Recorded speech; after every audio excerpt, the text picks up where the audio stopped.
주차 대수를 한 대 더 늘리고 그렇게 하기 위해서 법정 조경을 이쪽으로 올렸습니다. 그 다음에 이제 각 층에 이제 냉난방기 있잖아요. 저희가 이제 배관을 다 이제 한 곳에 몰아가지고 지상부에 있는 실외기는 다 여기다 이렇게 몰아서 이렇게 했습니다. 지금 공사비가 많이 올랐어요. 건축비만 들어가 설계비, 감리비, 중개비 드려야지 취득세 뭐 이것저것 막 이자 내고 하면은 원가가 꽤 세요. 그럴 거면 이미 지어진 걸 사는 게 맞지 않느냐라는 논리에 대해서 어떻게 생각하세요? 그러니까 제가 하고 싶은 얘기는 뭐냐면 안녕하세요 대표님. 안녕하십니까, 황금자주입니다. 오늘은 어디 가십니까? 오늘은 2년 동안 지겹게 다녔던 논현동에 저희 또 프로젝트를 진행하고 있잖아요. 네. 그게 이제 완공이 됐어요. 오. 드디어. 그래서 이제 그 현장에 가고 있습니다. 그 현장에서 오늘 건물을 둘러보는 건가요? 그동안 이제 건물 짓는 거 이제 점검차 많이 갔었는데 네. 오늘은 이제 준공 기념으로 네. 저희 또 구독자분들 또는 이제 일부 수강생분들 관심 있는 분들을 위해서 건물을 한번 내부를 한번 보여드리는 행사, 세미나, 이벤트를 한번 마련을 했습니다. 그럼 오늘 행사 내용은 건물 둘러보고가 끝인가요? 일단 건물 완공됐으니까 네. 그분들한테 이제 입지도 설명하고 네. 왜 여기다 입지를 선정했고 어떻게 지었는지 과정, 그다음에 건물 다 지어진 거에 대한 내부 설명, 플러스 요즘 이제 건물 투자할 때 어떤 이슈들이 있고 그 이슈에 따라서 어떻게 또 전략을 취해야 되는지 그런 가벼운 강의, 지금 저희가 진행하고 있는 프로젝트 소개까지 전반적으로 조금 약간 인사이트도 얻고 건물 직접 보면서 보고 듣는 자리가 될 수 있는 그런 자리를 만들었습니다.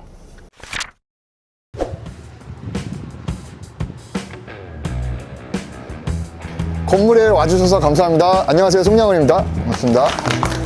이 옆에 우리 세미나실 준비했으니까 그 자세한 얘기는 이제 가서 할 거니까 좀 둘러보고 일단 시작을 할게요. 여기는 학동역 인근에 있는 3종 125평이고 이제 건물이 아무래도 이제 북쪽이다 보니까 저희가 이제 남쪽에 이제 밀착을 해서 지었어요. 그래서 이제 북쪽에 좀 대지가 좀 많이 이렇게 공백이 있고 필로티 주차장을 했습니다. 법정 주차 대수는 10대. 이거는 이제 지하 2층에 지상 8층으로 되어 있어요. 8층으로 올라가서 거기서부터 다시 보는 걸로 하겠습니다. 이제 이동하실까요? 다이어트 하시는 분들은 걸어서 올라가시면 돼요. 네. 그 1층에 이따 가보시겠지만 주차 대수를 한 대 더 늘리고 그렇게 하기 위해서 법정 조경을 이쪽으로 올렸습니다. 그 다음에 이제 각 층에 이제 냉난방기 있잖아요. 에어컨을 각 층에 보면은 막 건물들 옆에 막 덕지덕지 붙는 게 아니고 저희가 이제 배관을 다 이제 한 곳에 몰아가지고 지하랑 한 1, 2층 정도까지는 바깥으로 빼고 지상부에 있는 실외기는 다 여기다 이렇게 몰아서 이렇게 했습니다. 이것도 이제 우리 건축사님이 신경 써서 다 처음부터 설계를 했던 부분이고 그 다음에 이제 밖에서 보셨겠지만 요거는 그 황금돼지가 좋아하는 노란색 라임스톤으로 제가 했습니다. 특별히 이제 우리가 돌을 고를 때 최대한 깨끗한 걸로만 골라가지고 해서 건물이 전반적으로 라임스톤임에도 불구하고 대리석 느낌이 나게 이제 진행을 했습니다. 그리고 원래 처음에는 엘리베이터를 이렇게 옥탑까지 올라오게 처음에 설계를 했었어요. 강남구청에 싸웠는데 져가지고 이제 엘리베이터를 옥상까지 올려도 괜찮은데 여기 올라오면 나가서 수시잖아요. 구청에서 제일 우려하는 것들은 우리가 아무리 선한 마음으로 디자인을 해도 워낙 공무원들은 불법사항을 많이 보기 때문에 불법할 수 있다는 걸 가정하에 미리 허가 단계에서 차단하는 경우들이 다 의심의 눈으로 보는 거죠. 법에는 문제 없지. 그때 구청하고 우리 8층으로 한번 내려가 볼까요? 그 임원실이나 대표실이 쓸 걸 염두에 두고 이제 별도에 나갈 수 있는 테라스가 있고 그다음에 이거 지금 잠깐 상황 설명드리면 공사가 끝났고 스프링클러는 당연히 들어가 있고 그다음에 이제 조명, 나머지 배관 이렇게 돼 있습니다. 그 다음에 7층 내려가면서 계단실을 보시면 그래도 조금 고급지다라는 느낌이 들 거예요. 그래서 일반적으로는 그 1층이나 아니면 2층 정도까지만 계단실에 조금 약간 자재를 스펙을 힘을 주고 한 2층 반이나 3층부터는 어차피 계단을 많이 안 쓰니까 그냥 도장을 하거나 무늬코트를 하거나 그렇게 조금 싸구려로 하는데 원래 저희도 설계를 그렇게 했는데 아까 말씀드린 대로 이왕 하는 거 조금 힘을 줘가지고 그래서 내려가면서 보시면은 그 자재까지 보고 이제 7층으로 내려가면 될 것 같습니다. 자, 이 공간은 이제 7층인데 여러분 그 건물 전체를 보시면 아까 1층에 필로티 공간이 있었잖아요. 필로티 공간이 있고 2층이랑 3층이 면적이 제일 넓고 그 다음에 4, 5, 6층이 조금 쫄아들어요. 일조권 때문에. 그 다음에 위에 있던 8층이랑 7층이 면적이 좀 제일 작습니다. 그래서 그렇기 때문에 필연적으로 이렇게 베란다가 생기는 겁니다. 그 다음에 7층부터는 화장실이 2개예요. 꽤 많은 임차사들이 보고 갔어요.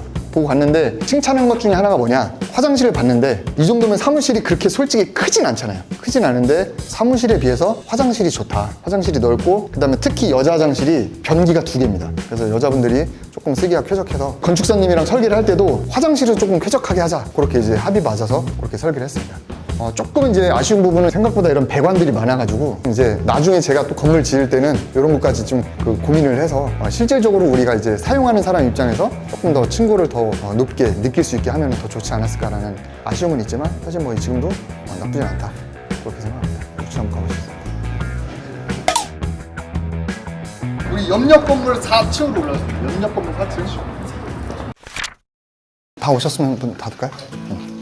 이 건물은 여러분 이제 저희 회사가 한 거고, 설계는 유튜브 구독자 10만인 오픈스케일 건축사 사무소의 이관영 건축사님이 설계를 해주셨습니다. 저도 나름 건물을 그래도 좀 지어봤잖아요. 많이는 아니지만 지어보면서 많은 시공사랑 경험도 해봤고, 많은 이제 현장 소장님들이랑 뵀는데 진짜 거짓말이 아니고 제가 경험했던 현장 소장 중에 가장 A급이었던 소장님 나오셨습니다.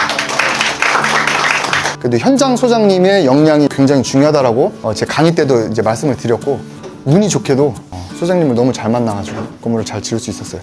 여러분들 보신 건물은 이제 요거는 이제 완공을 했죠. 그래서 요거는 땅이 125평이에요. 3종이고 철근 콘크리트 구조고, 보셨다시피 지하 2층에 지상 8층으로 되어 있고, 강의 들으신 분은 알겠지만 3종이면 용적률이 몇 프로죠? 250%죠. 2.5배죠. 그래서 땅이 2.5배니까 지상으로 312평, 그 다음에 지하는 여러분들이 보신 게 80평, 80평이에요. 총 연면적은 472평이고, 그래서 아무튼 건물 개요는 이렇고요. 그냥 제가 그동안 이제 건물 짓고 투자하면서 이제 느꼈던 인사이트나 이런 것도 좀 같이 공유하면 좋겠다 싶어가지고 좀 몇 가지 가져와봤습니다. 솔직히 저도 2022년도에는 강의 모집되는 것만 봐도 사실 경기를 좀 느낄 수 있어요. 그때는 이제 건물 짓는 거 수업한다라고 하면은 거의 하루 만에 그냥 40명 다 차고 막 그랬던 시절이 있었죠. 근데 사실 지금은 2022년 말부터 금리가 오르기 시작하고, 지금은 좀 금리가 떨어지는 추세이긴 하나 코로나 이후에 약간 성장이 좀 더딘 게 고착화된 게 아닌가라는 그런 트렌드인 것 같아요. 우리나라만 그런 게 아니고 전 세계적인 트렌드긴 합니다. 딱 한 나라만 제외하고. 어디죠? 미국입니다. 미국 빼고는 전 세계적인 유럽이나 동아시아가 약간 이런 기조를 지금 타고 있어요. 왜죠?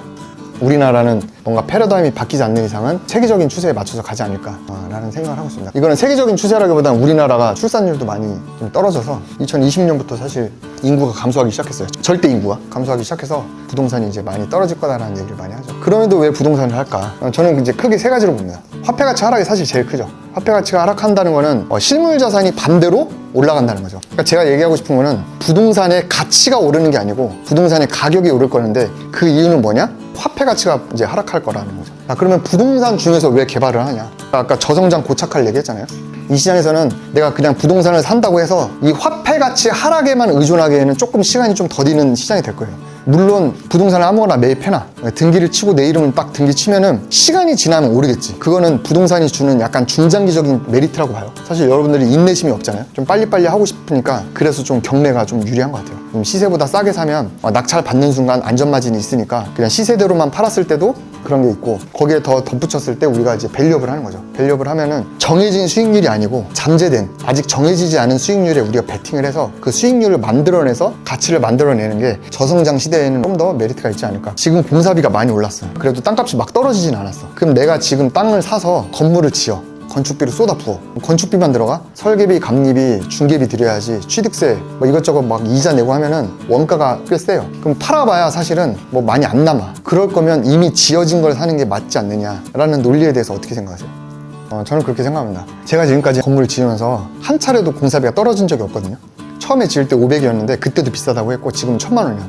2배 올랐잖아요. 그 지어놓은 거는 이미 4, 5년 전에 평당 500에 지었던 건물인 거죠. 그러면 언뜻 들으면 지금은 공사비가 비싸니까 안 된다라고 그렇게 할 수도 있지만, 지금 신축을 한 다음에 4, 5년 뒤에는 어떨까요? 그러면 지금 여러분들이 거의 신축급인데 그게 더 싸잖아 라는 게 4, 5년 뒤에 내가 되는 거죠. 그럼 그때도 이럴 거야. 지어놓은 거 사는 게 낫지 않아요? 그때는 평당 공사비가 얼마일까요? 우리 건축사님 계시는데 건축사님 더 잘하실 거예요 아마. 뭐 에너지 효율화나 제로 에너지 뭐 이런 거 있잖아요. 평당 공사비 아마 4, 5년 뒤에는 1300, 1400 그냥 갑니다. 진짜로. 이건 제가 장담할 수 있어요. 그러니까 제가 하고 싶은 얘기는 뭐냐면, 신축해서 바로 단타 치는 거는 코로나 이후 때는 가능했던 거지, 결국 부동산이라는 것 자체가 결국에 짧게는 5년에서 10년 정도 보유를 했을 때 노후 건물이나 이미 기축 건물을 사는 것보다 신축 건물을 했을 때 4, 5년 뒤에도 신축급에 대한 메리트는 있으면서 4, 5년 뒤에 공사비가 올랐을 때 메리트를 느낄 수 있는 그런 투자를 했으면 좋겠다는, 그게 제 생각입니다.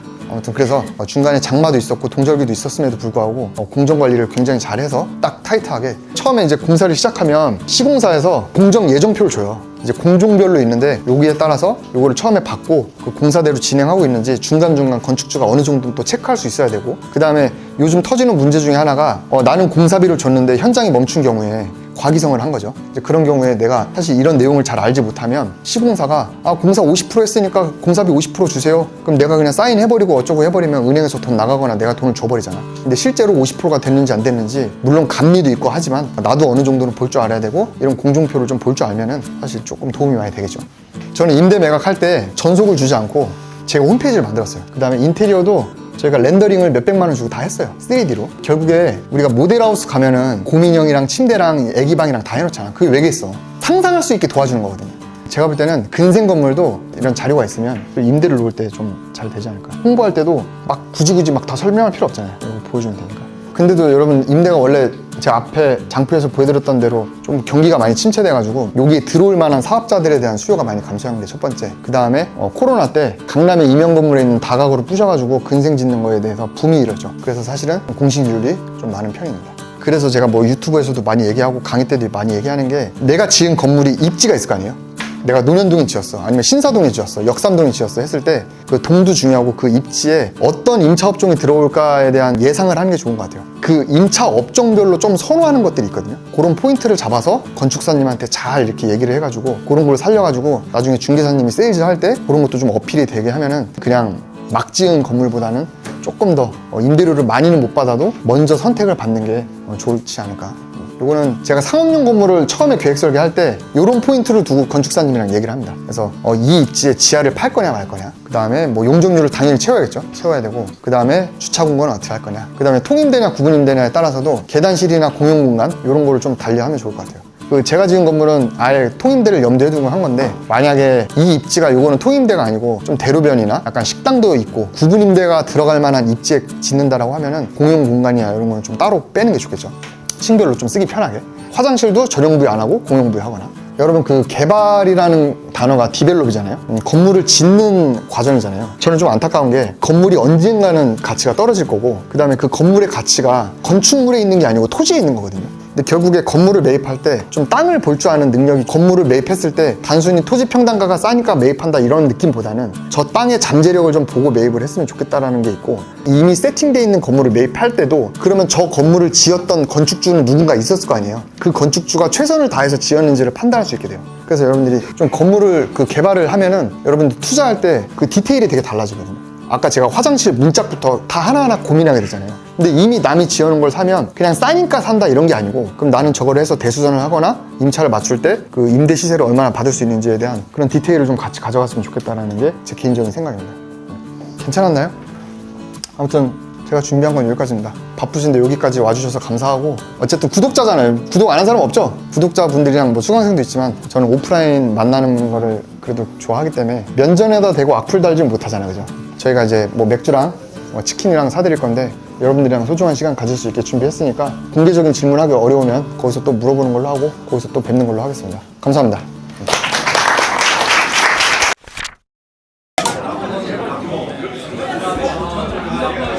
좀 자기소개 부탁드리겠습니다.